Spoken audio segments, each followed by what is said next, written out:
Well done to Dennis Cheruyot for that performance, showing never give up. Now we can talk to Emmanuel Manyasa. I'm not going to ask him what he got in secondary school. That must have been years back. But now he's in his doctorate level. He's the executive director of USAWA Agenda, a research and advocacy group, and really mindful of the generation that is in school right now, moving forward, moving through the education sector. Now, you've been following the results that were released today. Nonetheless, I'm not sure if you were caught up in the fanfare, because as the CS, Professor Magoa, was releasing the results, he pointed out the great performance, exemplary actually they called it in their particular statement. There were 893 candidates who obtained an overall grade A compared to 627 in 2019.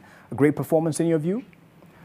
An improvement. We have to acknowledge that fact, that is an improvement, because we have seen more numbers in A's. But I have to point us to the fact that we had 700,000 children sitting exams, and we are today maybe talking about the 1,000 that have done very well. The 147,000 hundreds who got of thousands who may have scored really bad marks, and for me that is where we want to focus our energy. How do we make sure that those children do not give up, like their colleagues have just said? Yeah, but definitely some encouragement, because they were through a pandemic season that had them at home for 7 months at least. So the performance is something to really, Yeah, acknowledge. we have to commend them, and I congratulate those who have managed to achieve what they have achieved. I congratulate the teachers especially, because I know that it was not easy. Many of them were going through lots of anxiety at family level, at the school level, not knowing when we reopen the school, what will happen when we reopen the school. So there are lots of balls in the air, and they managed to balance all of them, and we congratulate them for that. Not to dwell on the performance issue, but it is a big deal, because there has been a fuss about public schools versus private schools, and private schools saying they are actually being punished to seem as if their students are not doing as well, and public schools being favored. What's your reading of this, your honest reading of this? I think that is a bad conversation for us to be having, because whether it is based on fact or not, it throws a shade on our examination results. Yes. It creates an element of doubt in the reliability of our examinations. And that is something that should not be happening. I saw that with the KCPE results. I hope it will not arise with this KCSE, because we don't really want to be expressing publicly doubt in our examination system. Right. But I also want to, in a way, start to challenge us, that we have had this conversation for a long time, saying we don't want exams to be do or die. But that is what we say. Everything that we do contradicts that.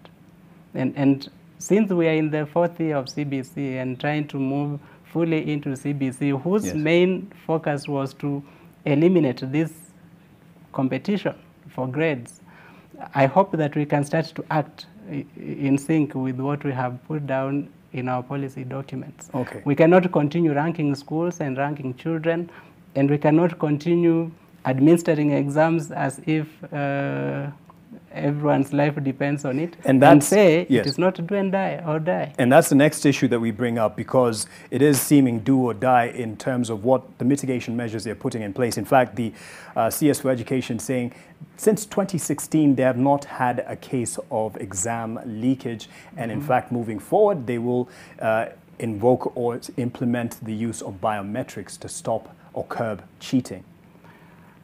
It's interesting that we want to implement biometrics. I have listened to this CEO TSC talking about creating this biometrics fingerprint system for the teachers, which I think we already have, because I presume all those teachers have national identification cards, and so their fingerprints are with the government already. Okay. But that aside, aren't we proposing in CBC that teachers are going to give continuous assessments that will add up to the national examination score?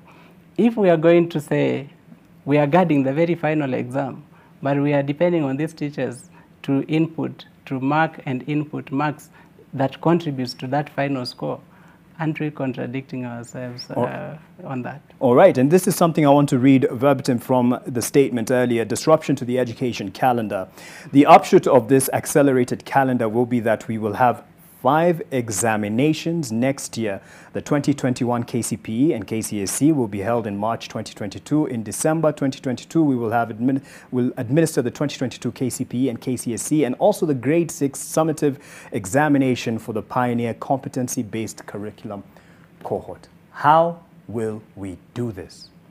I think that the crisis we are going to face has nothing to do with the acceleration of the academic year. The crisis we are going to face is in 2023, and it was always coming whether we had the pandemic or not. The moment we said we are going to domicile junior secondary school in secondary school, that meant that in 2023 we should be ready for a double intake into secondary school. Especially ensuring 100%. Especially with the 100%, we should be ready for a double intake in 2023 and a double intake in 2024, meaning at least 2 million Form 1s in 2023 and 2 million Form 1s in 2024. Surely, Bwana Manyasa, as you conclude, there must be some hope to the situation and the crisis that we're facing. The hope to the situation that we are facing is that we have time to plan. We have sufficient capacity in terms of expertise to solve this problem. We just need to make sure that we engage our best brains, and we engage every actor, because every actor has an important role to play in this. And particularly, I want to see the private-public partnership that has been touted in many other sectors becoming real in the education sector. All right. So thank you very much, Emmanuel Manyasa from the USAWA.